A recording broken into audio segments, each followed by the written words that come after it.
নমস্কার সবাইকে, আশা করছি তোমরা সবাই খুব ভালো আছো।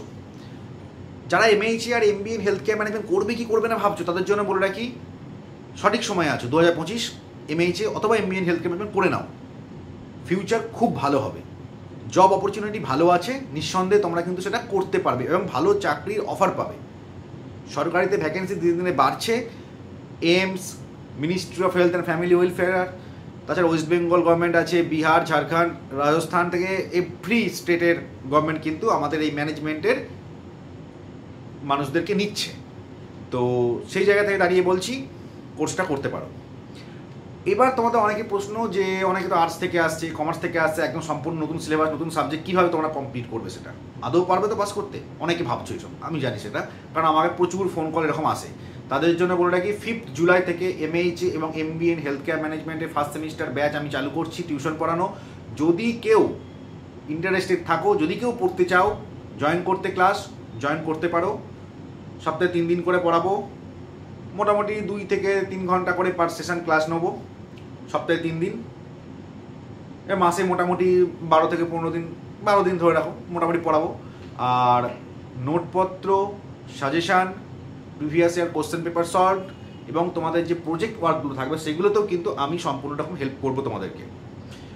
আর তাছাড়া কোথায় কি ভ্যাকেন্সি বেরোচ্ছে, কোথায় ভ্যাকেন্সির জন্য কিভাবে নিজেকে তৈরি করা উচিত, কোথায় কোথায় অ্যাপ্লাই করবে, সমস্ত কিছু গাইডেন্স আমার থাকবে এবং আশা করছি সঠিকভাবে তোমাদেরকে গাইড করতে পারবো। আর যারা এখনও চিন্তা করছো আদৌ এমএইচএ বা এমবিএ কোনটা করা উচিত, তাদের জন্য বলে রাখি এমবিএ কোর্সটা এমএইচএর থেকে সামান্যতম বেটার। মানে ধরে নাও 19 আর 20 পার্থক্য যেটুকু হয় ঠিক সেইটুকু, এমন কিছু বড় পার্থক্য নয়। তাই যাদের ফিনান্সিয়াল কোনো প্রবলেম নেই তারা এমবিএ হেলথ কেয়ার ম্যানেজমেন্টের দিকে যাও, কারণ এই কোর্সটা অনেকটা হাই কোর্স ফি। এমএইচএটা খুব রিজনেবল প্রাইসের মধ্যে হয়ে যায়। ম্যাকআউট ইউনিভার্সিটির আন্ডারে ভালো কলেজ থেকে এমএইচএ আর এমবিএ করো, তবে কিন্তু ভালো প্লেসমেন্ট পাবে। প্রাইভেট কোনো ইউনিভার্সিটির আন্ডার থেকে এমএইচএ বা এমবিএ কিন্তু করো না। আর ওয়েস্ট বেঙ্গল হেলথ ইউনিভার্সিটি সেটা সম্পূর্ণ ডুবে গেছে, একদম পুরোই ডুবে গেছে। 2024-এর ব্যাচও কিন্তু আজও চালু হয়নি। তাই 2025-এ কখন ভর্তি হবে, কখনই বা কোর্স চালু হবে বা আদৌ হবে কি না তার নিশ্চয়তা কিছু নেই। তাই যারা 2024-এও ওয়েস্ট বেঙ্গল হেলথ ইউনিভার্সিটিতে ভর্তি হয়েছিল তাদেরকেও বলছি, সময় বাঁচাতে চাইলে, নিজের জীবন রক্ষা করতে চাইলে ম্যাকআউট ইউনিভার্সিটিতে ফিরে এসো। ম্যাকআউট ইউনিভার্সিটির আন্ডারে প্রচুর ভালো ভালো কলেজ আছে, যে কোনো ভালো কলেজে ভর্তি হয়ে যাও, কোনো সমস্যা হবে না। সঠিক সময়ে পাস করে বেরিয়ে যাবে, প্লেসমেন্টও পাবে, ভালো জবও পাবে।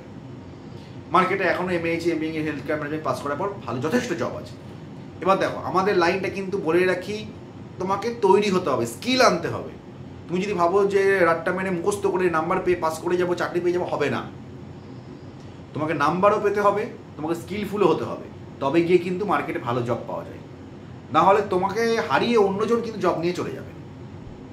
তাই স্মার্টনেস এবং নিজের গ্রুমিংটাকে কিন্তু তোমাকে ঠিকমতো করে 2 বছরে রেডি করতে হবে, যাতে তুমি যখন ইন্টারভিউয়ারের সামনে দাঁড়াবে, ইন্টারভিউ তোমাকে প্রশ্ন করতে দুবার ভয় পাবে যে কি আমি কি জিজ্ঞাসা করব। নিজেকে ঠিক এই লেভেলে তৈরি করতে হবে। 2 বছর আগামী 60খানা বছর তোমাদেরকে চেঞ্জ করে দিতে পারে, সম্পূর্ণ চেঞ্জ হয়ে যেতে পারে। তা আজ তুমি কি পজিশনে আছো সেটা বড় কথা নয়, বড় কথা হচ্ছে 2 বছর তুমি কিভাবে পড়াশোনা করছো, কিভাবে নিজের স্কিলকে তৈরি করছো, তার উপরে কিন্তু আগামী 60টা বছর নির্ভর করছে। তো সবাইকে আমি জানাচ্ছি, যদি কোনো হেল্প লাগে পড়াশোনা সংক্রান্ত, কলেজ ভর্তির গাইডেন্স সংক্রান্ত বা আদার্স হেলথ কেয়ার রিলেটেড যে কোনো ইস্যুতে, খুব তাড়াতাড়ি আমাকে ফোন করে নাও। ফোন নাম্বার ডিসক্রিপশন বক্সে দেওয়া আছে এবং তোমরা থাম্বনেলে দেখতেই পাচ্ছ। তার সঙ্গে ছোট্ট একটা ইনফরমেশান দিয়ে রাখি, খুব শীঘ্রই আমি টেলিমেডিসিন হাব সংক্রান্ত একটা প্ল্যাটফর্ম চালু করতে চলেছি, যেখানে গ্রামগঞ্জের গরিব মানুষেরা এক ক্লাস ডাক্তার বছর, যারা এমডি, এমএস, এমবিবিএস, এমনকি হোমিওপ্যাথি, আয়ুর্বেদিক সমস্ত ডাক্তারের পরিষেবা পাবে জাস্ট একটা ফোন কল করলে। আর তার জন্য খরচা মাত্র 200 টাকা করে রাখবো, ঠিক করেছি, কারণ যাতে প্রত্যেকটা গরিব মানুষও যেন এই ট্রিটমেন্টটা পায়। আর কাউকে 1000 টাকা 1200 টাকা খরচা করে লং জার্নি করে কলকাতায় গিয়ে ডাক্তার দেখানোর প্রয়োজন পড়বে না। এই সিস্টেমটা আমি চালু করতে চাইছি এবং চালু করার জন্য কিছুটা কাজ আমার এগিয়েছে। যত তাড়াতাড়ি সম্ভব আমি পুরো প্ল্যাটফর্মটা গুছিয়ে যদি রেডি করতে পারি তাহলে খুব তাড়াতাড়ি চালু করে দেবো। সঙ্গে থেকো তোমরা। আর আরও কিছু ইনফরমেশান জানতে হলে আমাকে ডাইরেক্ট কল করো, আমি তো আছি, কোনো চিন্তা নেই।